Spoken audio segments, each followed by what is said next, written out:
सबै घण्टीमय छ। यो सामाजिक सञ्जालको माहौलको कुरा गर्दै हुनुहुन्छ कि जहाँ अभाव हुन्छ त्यहाँ विद्रोह हुन्छ। नेताले आश्वासन बाँड्नुभयो, पीडा हामीलाई भयो भनेर उहाँहरूले भनिराख्नु भएको। जनता भोटरसँग करारनामा गर्न चाहन्छौँ, हामीले कमिटमेन्ट गरेनौँ भने अर्कोचोटि हामीलाई भोट नदिनुहोस्, हामी जाँदैनौँ जनतामा। 4 जनाको प्रतिस्पर्धामा तपाईँ आफूलाई बलियो देख्नुहुन्छ? तपाईँले जितेपछि चाहिँ दैलेखको जनताले चाहिँ के पाउँछ? ऐन नियम कानुन र भ्रष्टाचार नै हो हाम्रो समस्या। तपाईँकै पार्टीको सभापति हो जो चाहिँ सहकारी प्रकरणमा पनि हुनुहुन्छ, सम्पत्ति शुद्धिकरणको एउटा मुद्दा खेपिरहनु पनि भएको छ हैन? अहिले हाम्रो सभापति निर्दोष हुनुहुन्छ। के देख्नुहुन्छ तपाईँ बालेन साहब? नेकपा एमालेको अध्यक्ष केपी ओलीको अखाडामा गएर लड्दै हुनुहुन्छ, तपाईँलाई विश्वास लाग्छ उहाँले जितेर आउनुहुन्छ भनेर? हामीसँग एउटै कार्यकर्ता छैन नि त अहिले। पूर्व प्रधानमन्त्री सामान्य प्रधानमन्त्रीज्यूलाई अर्को क्षेत्रमा जान सक्ने अवस्था छैन। तपाईँ पनि नेकपा एमालेको हो एकदमै राम्रो होनहार कार्यकर्ता हुनुहुन्थ्यो, एमाले चाहिँ छोड्न किन पर्यो तपाईँलाई? होइन नि, यसो जस्तो टिकट नपाएपछि तपाईँ राष्ट्रसभामा गएको भन्ने मिल्दैन? नमस्कार, म अकबर खान, कर्णाली बहसमा स्वागत छ। यति बेला फागुन 21 गते प्रतिनिधि सभाको निर्वाचनको तयारीमा देशको माहौल नै तातिरहेको अवस्था छ। यसै सन्दर्भमा आज हामी दैलेख क्षेत्र नम्बर 1 मा उपस्थित भएका छौँ। राष्ट्रिय स्वतन्त्र पार्टीका प्रतिनिधि सभा उम्मेदवार नन्दकिशोर बस्नेतसँग आज हामी कुराकानी गर्दैछौँ। नन्दजी, स्वागत छ यहाँलाई। थ्याङ्क यू, नमस्ते हजुर। अनि व्यस्तता कतिको छ अहिले चाहिँ? होइन, व्यस्तता त अहिले प्रत्येक दिन राति सुताइ भनेको 2 घन्टा मात्रै छ। हजुर, हामी एकदमै तीव्र रूपमा चुनावी प्रचार प्रसारमा लागिरहेछौँ। कस्तो भइरहेछ गाउँघरको माहौल चाहिँ? होइन, गाउँघरको माहौल सबै घण्टीमय छ। अब यो छरिएर रहेको घण्टीको भोट हामीले बक्समा कसरी राख्ने भनेर हामी त्यता एकदमै भोटहरू सबै माहौल आयो। अब यो भोटलाई कसरी बक्समा राख्ने भनेर हामी त्यतातर्फ हामी ध्यान केन्द्रित भएको छ हाम्रो। जस्तो माहौल चाहिँ यो सामाजिक सञ्जालको माहौलको कुरा गर्दै हुनुहुन्छ कि वास्तविक फिल्डको कुराको माहौल गर्दै हुनुहुन्छ? होइन, हामी ग्रास रुटमा छौँ अहिले। सामाजिक सञ्जाल त मैले हेर्नै पाएको छैन। मैले राति 11 बजे आउँछु, बिहान 6 बजे म यहाँबाट हिँड्छु। सामाजिक सञ्जालमा त मैले हेर्नै पाएको छैन। हामी गाउँमा जाँदाखेरि, ग्रास रुटमा जाँदाखेरि सबै मान्छेले उहाँहरू घन्टीमा भोट हाल्ने हो मनस्थिति गरेर बस्नु भएको छ। तर घन्टीको उम्मेदवार चाहियो। को हो त? तपाईँ हो घन्टीको उम्मेदवार। ल, हामी त माइन्ड मेकअप गरेर बसिरहेछौँ, हामी सेटअप भएर बसिरहेछौँ। हामीलाई बाहिरबाट छोराले भनेको छ, बाहिर गएकोले भनेको छ र हामीले आइदिनु भयो, धन्यवाद, हामी चाहिँ भोट चाहिँ चेन्ज गर्छौँ भनेर ढुक्क साथ बस्नु भएको छ। किन त्यस्तो भनिरह होला जनताहरूले चाहिँ? होइन, कर्णालीको समस्या के हो भने कर्णाली एकदमै युवा पलायन भएको अवस्था हो र कर्णालीमा अशिक्षा, बेरोजगार बढी छ। किन कर्णाली तपाईँलाई पनि थाहा छ, 2064 सालको माओवादी युद्धपछि को चुनावमा माओवादीले सबै भोट त्यहाँ गएको थियो। किन विद्रोह, कर्णालीमा विद्रोह चाहिएको छ, चेन्ज हुन खोजिरहेछ। त्यही भएर अहिलेको भोट जहाँ अभाव हुन्छ त्यहाँ विद्रोह हुन्छ। कर्णाली धेरै अभाव छ, धेरै पलायन छन् युवाहरू। जहाँ बेरोजगार छ त्यहाँ विद्रोह हुने भएकाले कर्णालीमा सबैले भोट, हामी एकचोटि भोट चाहिँ चेन्ज गर्छौँ भनेर लागिराख्नु भएको छ। भनेपछि पुरानो दलको वितृष्णाका कारण यस, अहिले राष्ट्रिय स्वतन्त्र पार्टीले जित्दैछ भन्ने तपाईँको कुरा हो। होइन, लामो समयसम्म लगभग 36, उहाँहरूले आफै भन्नुहुन्छ 36 वर्षसम्म हामीले उहाँहरूलाई भोट हाल्यौँ। 3टा दललाई अथवा 2टा दललाई त हामीले 36 वर्ष भयो।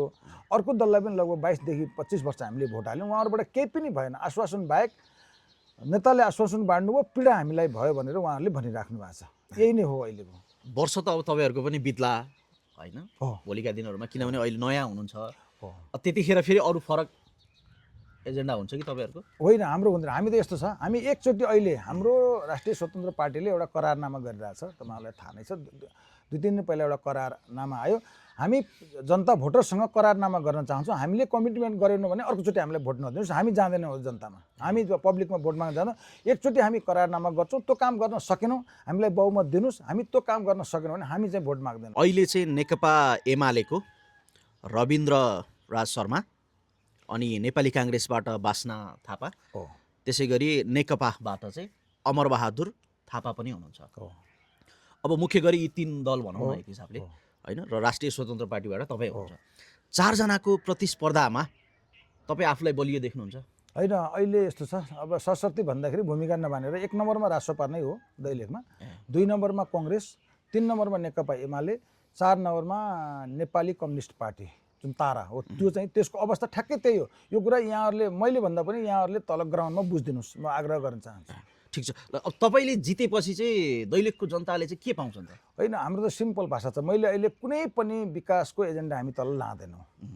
हाम्रो त सिम्पल भाषा छ। हामीले उहाँहरूले पूर्व मान्यज्यूहरूले थालेको विकासको एजेन्डा हामीले 2 वर्षभित्र पुरा गऱ्यो भने त्यही नै इनफ हुन्छ मेरो लागि।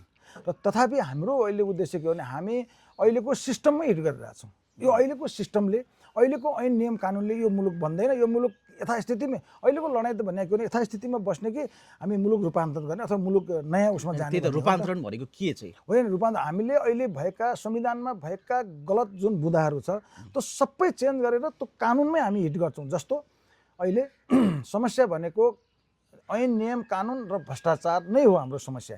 त्यो किनभने फन्डामेन्टल रूपमै हाम्रो समस्याहरू छन् संविधानमा। त्यसलाई नै हामीले जस्तो तपाईँको सिस्टम बनाइदिउँ न। ल अहिले दैलेखदेखि जति सबै कामहरू भएको छ त्यसमा हामीले सिस्टम बनाइदिउँ भने सिस्टमले विकास माग्न हुम्लाको मान्छे सुर्खेत र काठमाडौँ आउनु नपरोस्, सिस्टम बनाइदियो हुम्लामा अटोमेटिकली विकास जाओस् भन्ने हामी चाहन्छौँ।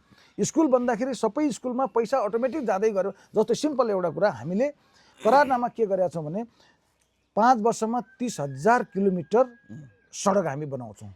कमिटमेन्ट छ, त्यो करारनामा छ। त्यो 30,000 किलोमिटरभित्र त हाम्रो सबै सडक पर्छ। दैलेखमा होइन, नेपालभरि 30,000 किलोमिटर दैलेखका सबै अहिले सडकहरू हामीले पर्छन्।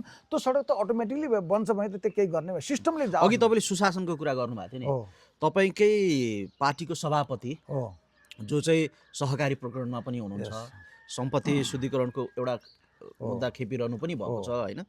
यो अवस्थामा चाहिँ आँट गर्न सकिन्छ त? होइन, यो मैले म एकदम दाबीका साथ भन्छु। हाम्रो यहाँ त नेपालमा के भयो भने कुनै मिडियाले अथवा कसैले यो भ्रष्टाचारी हो भन्दैमा ताली पिटेर त्यसलाई थडेन। अहिले पनि उहाँलाई त अभियोग मात्र लगाएको है। म यसमा कन्फिडेन्सका साथ भन्छु, अभियोग लाग्दैमा त्यो मान्छे अदालतले प्रमाणित गरेको त्यसपछि हामीलाई यो कुराको हामी के अरे जवाब दिउँला।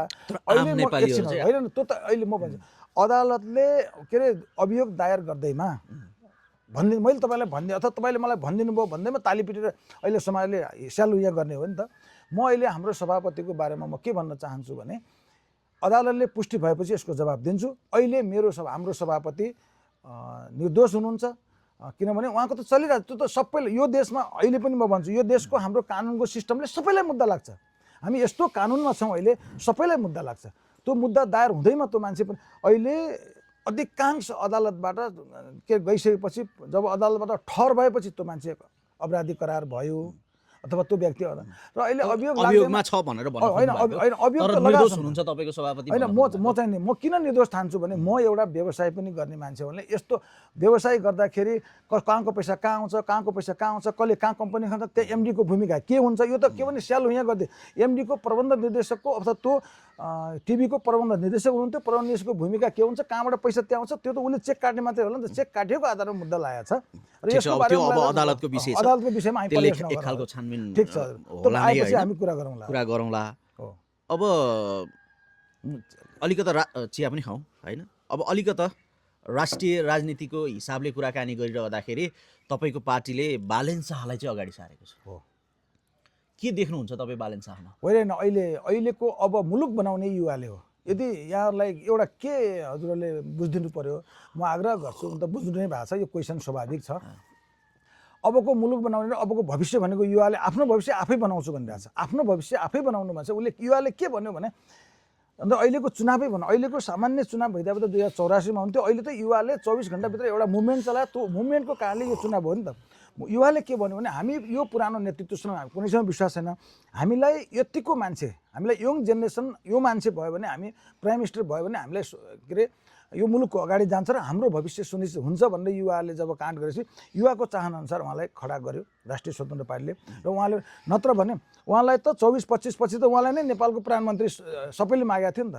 तर उहाँले के भन्नु भने म प्रत्यक्ष कार्यकारी प्रधानमन्त्री हुन्छु, यो अहिले 2-4 महिना भयो मुलुकले केही पाउँदैन भनेर उहाँले त्यो कुरा रिजेक्ट गर्नुभएको त हो नि। सबैभन्दा ठुलो दल नेकपा एमालेको अध्यक्ष केपी ओलीको अखडामा गएर लड्दै हुनुहुन्छ, तपाईँलाई विश्वास लाग्छ उहाँले जितेर आउनुहुन्छ भनेर? होइन, हजुरलाई विश्वास थियो काठमाडौँ महानगरपालिकामा बालेनले चुनाव जित्छ भन्ने विश्वास थियो? थिएन है साथीहरू। हो, त्यो नभएको हुनाले म अहिले के हामी झापामा चुनाव किनभने हामी त डेटामा खेलिरहेको छौँ। हामी उहाँहरू अहिले म दैलेखकै भन्छु, दैलेखमा 79मा मेरो भोट यति थियो भनेर एमाले काङ्ग्रेस बेच्नु, हामीसँग त एउटै कार्यकर्ता छैन नि त। अहिले भोटर हामीसँग छ, कार्यकर्ता उहाँहरूसँग छ। हामी 21 गते देखाउँछौँ नि त हामी। हो, त्यही भएर झापामा के हो भने हामी के अरे डेटामा खेलिरहेको छौँ। हामी सबै यङ जेनेरेसन कुन घरबाट कति मान्छेले कति भोट दिन्छ भनेर हामी डेटामा छौँ। केपी ओलीलाई चाहिँ कति मतले जित्नुहुन्छ होला?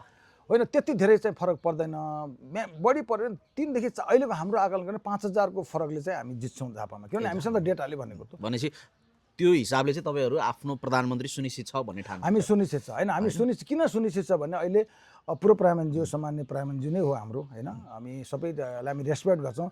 उहाँ अहिले झापाभन्दा बाहिर अर्को क्षेत्रमा जाने अवस्था छैन उहाँहरूको अहिले, त्यही झापा पल्टेर एलपी शाहको क्षेत्रमा केपी ओलीको हो नेकपा एमालेको अध्यक्ष पूर्व प्रधानमन्त्री सामान्य प्रधानमन्त्रीज्यूलाई अर्को क्षेत्रमा जान सक्ने अवस्था छैन। हाम्रो पार्टी अध्यक्ष र हाम्रो प्रस्तावित प्रधानमन्त्रीलाई त कुनै पनि ठाउँमा ल्याइदेऊ चाहियो भनेर यति ठुलो माग छ, यति त्यसलेबाट पनि के देखिन्छ भने अब त्यो माग त कुनै समय केपी ओलीको पनि थियो, समय हो हजुर, त्यो समय हो, त्यो परिवर्तन भयो होइन।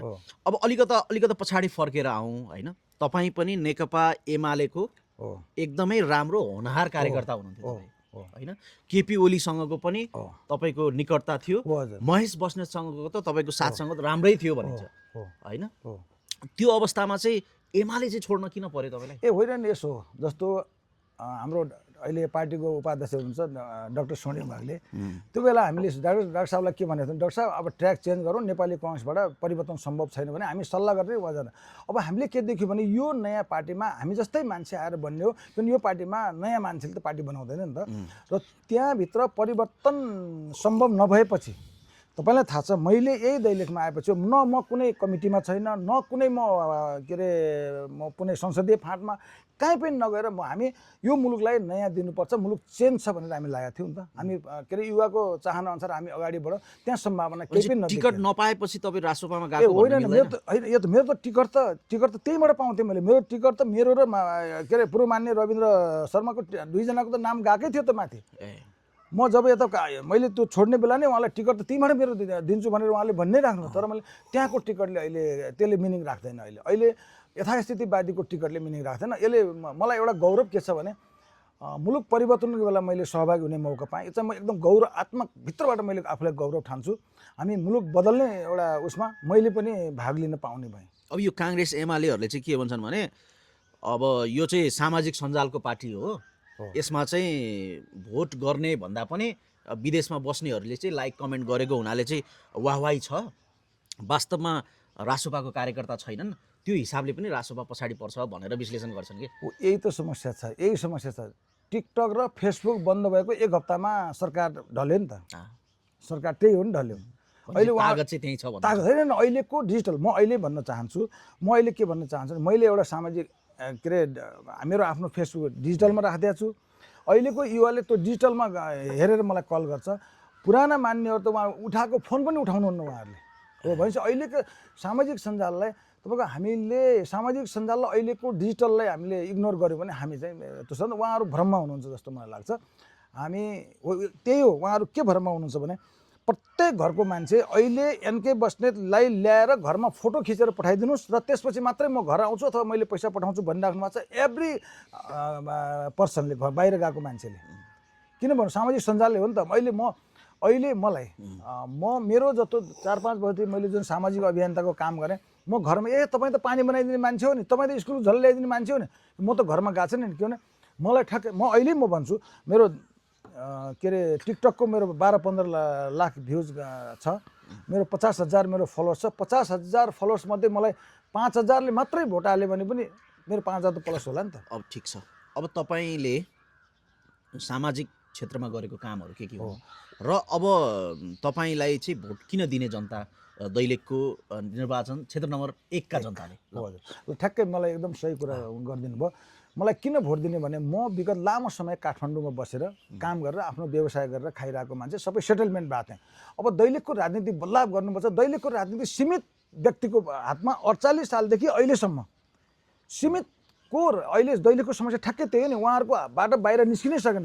दैलेखलाई बदलाव गर्नु भनेर केही युवाहरूसँग केही युवाहरू हामी 8-10 जना युवाहरू काठमाडौँमा बसेर अब दैलेखमा फर्किनै पर्छ। मैले केही न केही कोही न कोही देख्दा सबै मान्छे बाहिर बस्दियो, म फर्किनुपर्छ भनेर 2078 सालमा सबै छोडेर मैले एउटा यहाँ त फेरि टुरिस्ट भन्छन्, दैलेखमा केही व्यवसायसहित फर्किनुपर्छ भनेर म मै एउटा मान्छे हो 40 वर्ष काठमाडौँ बसेर त्यहाँको व्यवसाय छोडेर त्यहाँको व्यवसाय सिफ्ट गरेर दैलेखलाई बदल्नुपर्छ भनेर म यहाँ आएँ।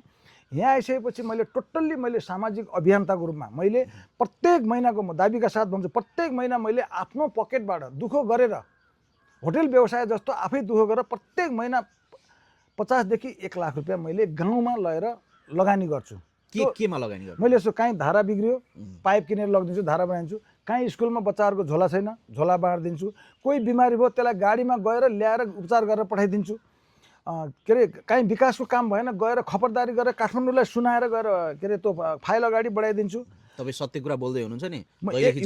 यसको लागि त म यहाँ होइन चोकमा बसेर पूर्व मान्यज्यूलाई राखेर म कुरा बहस गर्न तयार छु। त्यही भएर मलाई सबैले, म अहिले पनि म भन्छु दैलेखी जनतालाई म आग्रह गर्छु कि म पोलिटिसियन होइन है हजुर, म एउटा व्यवसाय थिएँ। यो बदलाव दिनलाई म एउटा अहिले यो जिम्मेवारीमा छु। म सामाजिक अभियन्ता भन्न रुचाउँछु र म सामाजिक अभियन्ता हेरेर अर्को कुरा के छ भने म जत्तिकै मान्छे काठमाडौँ छोडेर दैलेखमा आएर 10 जना मात्रै आयो भने दैलेख जिल्ला बन्छ।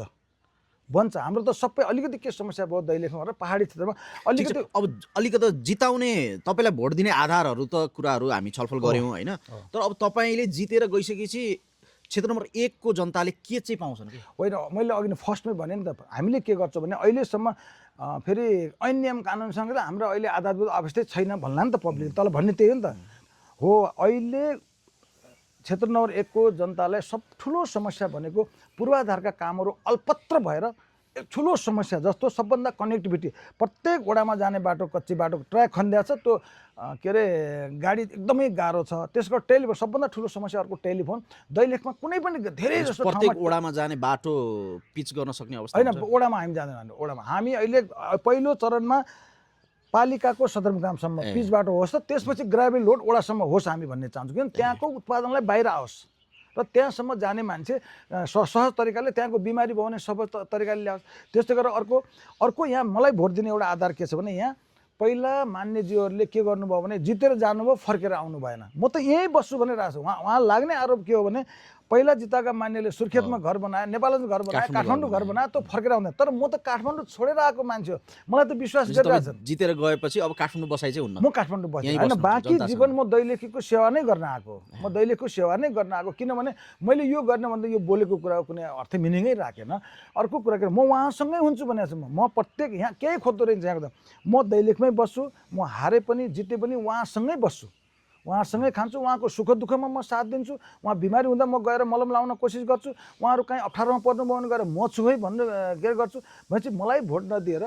र फेरि अर्को कुरा के भने यो देशको शासन सत्ता कसरी चलिरहेको छ, यो सिंहदरबारभित्रको सिस्टम के हो भन्ने कुरा मैले बुझाएको छु। सिंहदरबारसँग मेरो लिङ्केज हुन्छ।